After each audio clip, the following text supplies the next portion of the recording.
This is Angelo Pizzullo, manager of the Oral History Program with the Battleship New Jersey in Camden, New Jersey. Today is Sunday, October 6, 2019. We are on board the Battleship New Jersey, and our interview guest is Robert Laimon from Grass Lake, Michigan. Mr. Laimon was a machinist mate on board USS New Jersey during the Vietnam Commission from 1968 to 1969. Welcome home, Mr. Laimon. Thank you. And what is your current age? 72, And when did you enlist in the Navy? What year? 1965, And how old were you when you enlisted? 18. All right. And what was your inspiration for joining the Navy? I didn't want to play in the rice paddies in Vietnam. All right.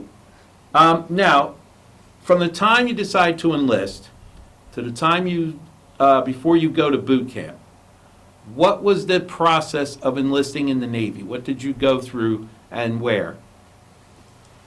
I went to the recruiter and they gave me a delayed entry till after Christmas. So I never left till the 27th of December, which was still nothing to do when we got to boot camp because it was still a holiday. Mhm. Could have stayed home till after the New Year. Now, how did you travel to boot camp? Bus, And where was boot camp? Great Lakes, Illinois. Now, I noticed you're from Michigan. Was that a far bus ride or? Nah, it's just down around tip of Lake Michigan up in Illinois and Chicago. So you didn't have to travel as far as some of your fellow sailors? No. Okay. All right.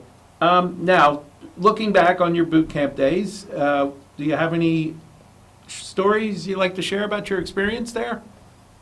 It was a rough time to go sometimes, but it was a lot of fun. We learned a lot. I was on the drill team, and we presented all the other graduating people that went through boot camp.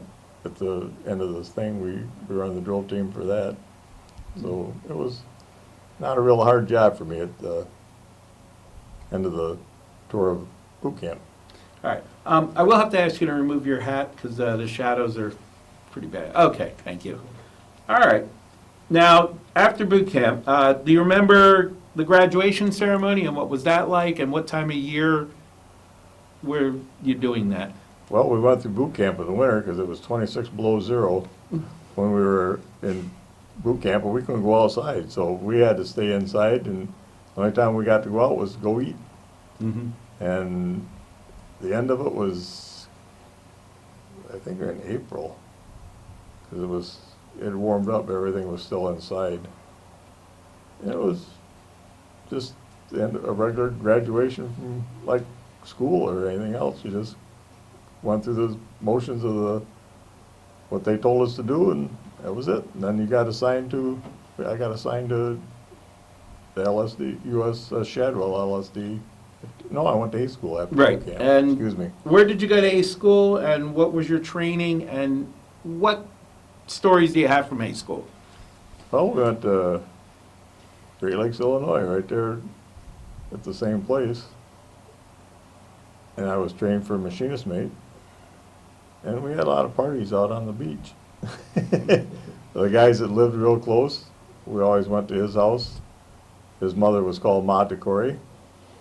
And we would go in there, she treated us just like we were her son. Mm-hmm. She fed us, she kept track of us, made sure we had a good time. Okay. Now, did you have some time after A school to go home for a little bit, or did you get shipped right out? No, I think I had a week, I think it was. Seems Mhm. like, yeah, probably a week. Okay. And you said your first duty assignment was the USS Shadwell. Now, where did you meet up with the Shadwell, and can you describe what kind of ship it was? It was Norfolk, Virginia, and the USS Shadwell is a landing ship's dock. The Mhm. back end sinks to take landing ships in for repair, transport troops, whatever was needed. Okay. And what was your job on the Shadwell? Just describe some of your job, your duty station, or excuse me, your general quarters station, anything like that about your life on the Shadwell. I was down in the engine room in the Shadwell Mm-hmm. and just took care of whatever our assignments were. Don't really remember a lot of that. Okay. Was the Shadwell steam and, Steam, yeah, Cycle. steam, just like the New Jersey. all right, Yeah, it was, yeah, steam powered, yep, okay. Now, how long did you spend on the Shadwell? 2 years. All right, Well, long enough to go to the Mediterranean and make a trip over there. As soon as I got back from there, I got transferred to the New Jersey. all right. Is there any stories you can remember from your time on those Mediterranean cruises? We had a lot of fun going on shore. Mm-hmm. Went to Spain, Italy, France, Malta, Crete. It was just and we had our training sessions during the meantime. Were any of those cruises with midshipmen? Not that I remember. Okay. All right, so you got your orders from the for the New Jersey. What was your reaction when you got those orders? They told me when I was on the Jadwell that I'd never get off of it. And I was really surprised when I got back and got transferred to the New Jersey. Mm-hmm. So I was expecting to go back to the Mediterranean again. All right. Now, up until the time you first saw the New Jersey, how did you get to her? And you were part of the commissioning crew, right? Right. So how did you get to her in Philadelphia from the Shadwell? I went home on we got to go home on leave first, Mm-hmm. and then I flew from Detroit to Philadelphia. Okay. All right. Now, talk about the very first time coming into Philly or coming up to the ship. What was your initial reaction the first time you actually saw her? That it was big, Mhm. and that's all I can really remember. I don't know. I can't remember the day that I seen it, but I remember being a large ship Mm-hmm. and coming on board and trying to find your way around. It was like you can get lost on this thing. All right. Now, you were part of the commissioning crew, as we said. Were you there for the actual the commissioning ceremony? Yes. And what do you remember from that? Do you remember Snyder's speech, or what can you No. remember? Just remember standing out on the deck in full uniform, waiting for everything to get over. My parents were there. My grandparents were there. It was cool. All right. Now, were you aware of any of the political circumstances surrounding the recommissioning of New Jersey? No. Protest or anything like that? No, So you didn't witness anything? no. All right. So let's fast forward a little bit. Talk about outside of your duty stations and your job. Just talk about everyday life on board, entertainment, food, things like that. Just as a sailor when you had downtime. I know we played a lot of pinochle, but I don't remember doing much of anything else. Mm-hmm. We'd eat. I cut a lot of hair on ship because the guys didn't want to go to the barber shop. So we would cut hair right in our compartment. Somebody had a set of clippers, and I got to be a pretty good barber. Okay. About the food, how was it? Food was good, always. Mm-hmm. I don't remember having a bad meal on ship. Yeah, you were earlier telling me about some of your makeshift meals. Well, yes, we used to borrow a loaf of bread from the galley on the way down to watch. And we had a little secret hatch that went up into the storage room, and we would get a can of ham, heat that up in the coffee pot, and we'd have hot ham sandwiches down on watch in the middle of the night. All right.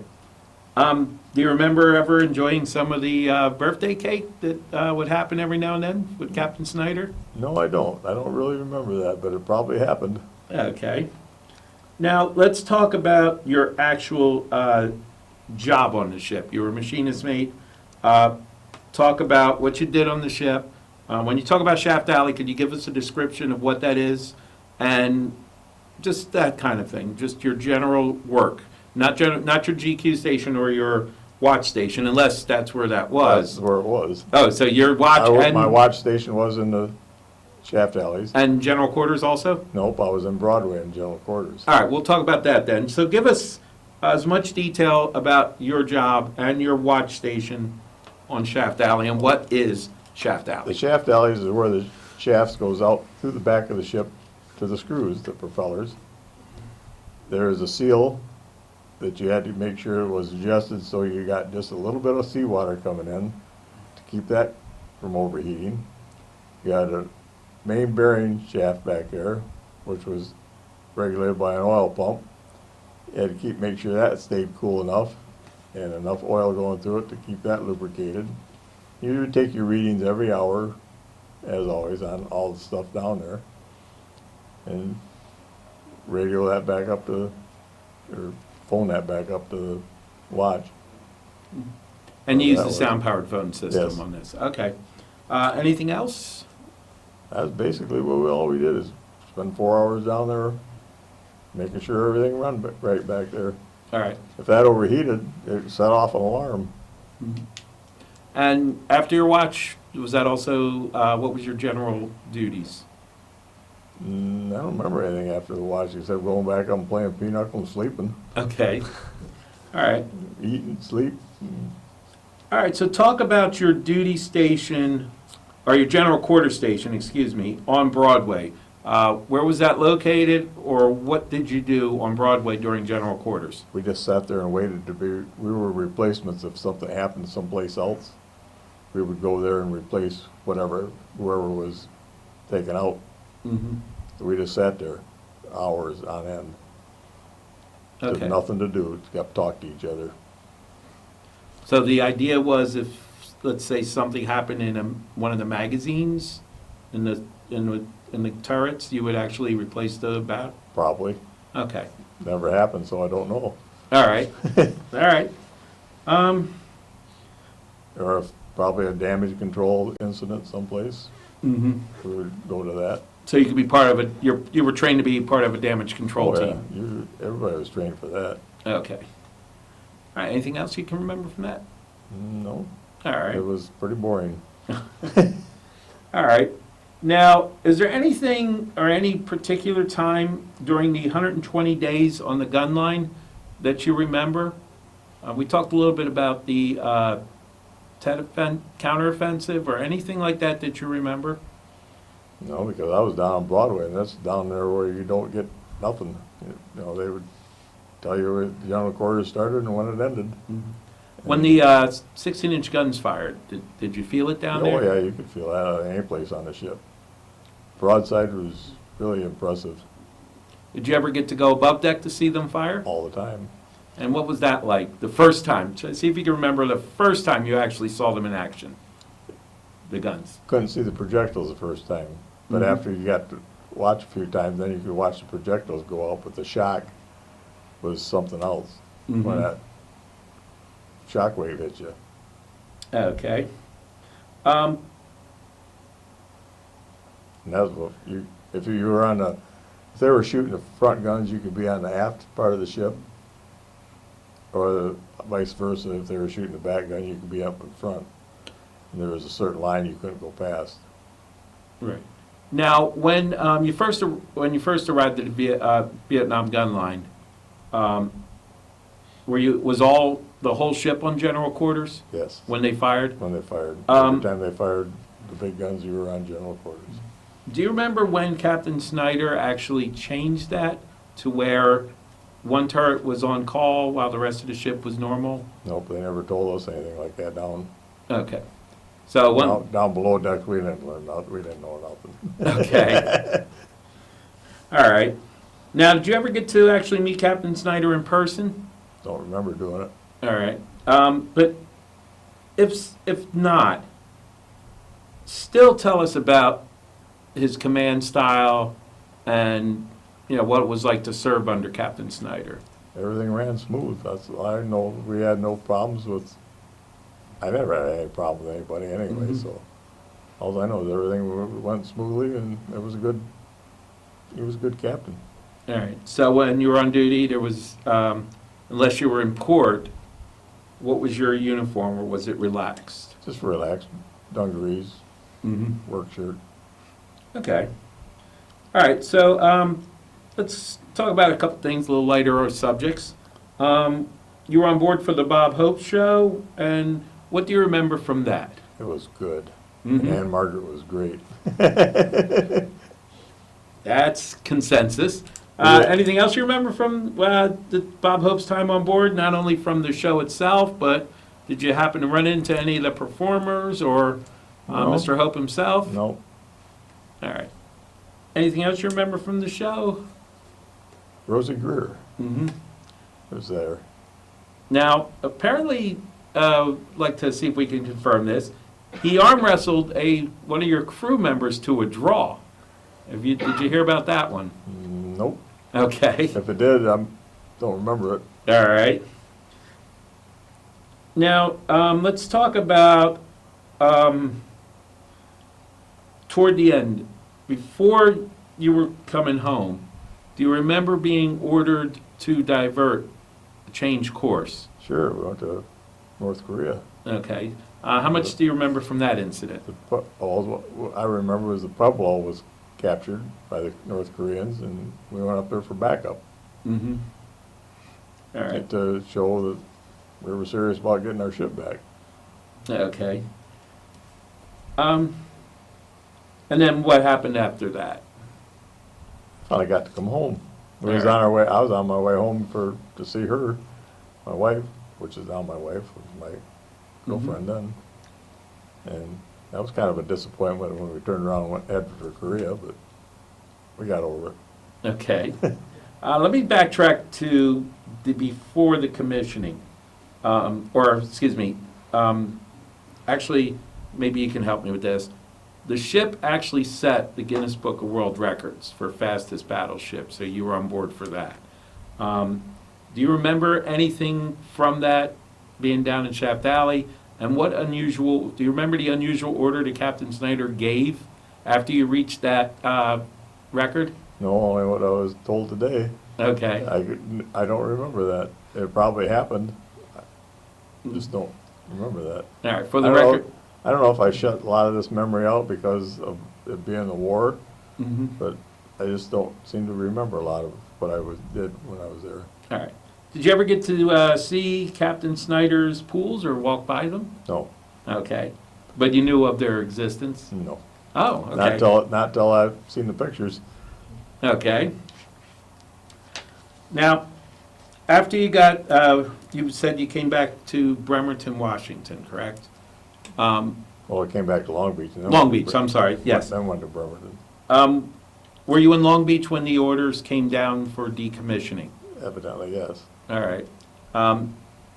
Do you remember how you reacted or how the crew felt when that order came down? No, All right. When you, from there, you said you went to Bremerton, right? right. Did you participate in the decommissioning ceremony or the No. change of command? No, All not right. that I remember. All right. Remember getting there and getting orders to depart and go home. All right. So your enlistment was up? Yes. All right. So let's just go back again. We're going to talk about some of the later things. First of all, what were your favorite ports to call? And if you'd like to tell us why? Well, Subic Bay, Philippines was a good place to go relax after you was on the gun line for a while. And then we got to go up down to Singapore, which was awesome to see a foreign country. It was a really nice place to visit. Went to Japan when it was cold and snowy. Japan was another place that I liked when I visited. It Mhm. was very impressive. We went up to Tokyo. Yeah, took a train to Tokyo from Yokosuka, which probably wasn't a bullet train then, but it was pretty fast. Mm-hmm. All right. Any others? I think that's the only places we went when we were over there. Okay. We went down, went across the equator, came shellback. That was my third question after I asked you about travels through the Panama Canal. You remember going through the canal? Oh yeah, so we got to go up on deck that day, and they were using fire hoses to lubricate the sides of the Panama Canal to keep when the ship was scraping going Mhm. through. We didn't have much clearance. All right. About a foot, I think, wasn't it? Now, besides that part, do you remember anything else from going through the canal? Going from fresh water to the salt water. It just like boiled when it was mixing, the brackish water mix. That was very interesting. Okay. All right, so And let, the, and the I'm sorry. jungle, and the jungle. You could see the jungle as you're going through. That was very neat too. All right. Anything else from the Panama experience? That's all I remember. All right. So let's talk about crossing the equator and you becoming a shellback.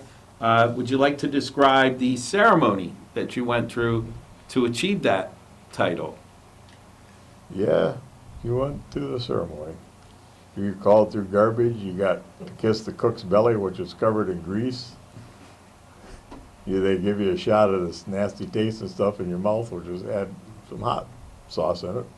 But it was all in fun.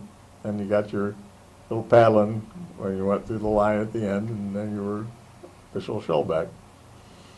And for the record, that was put into your permanent Navy record? Oh, yes, probably. Okay. Do you still have your shellback card? Oh, yes. All right. And the certificates. All right.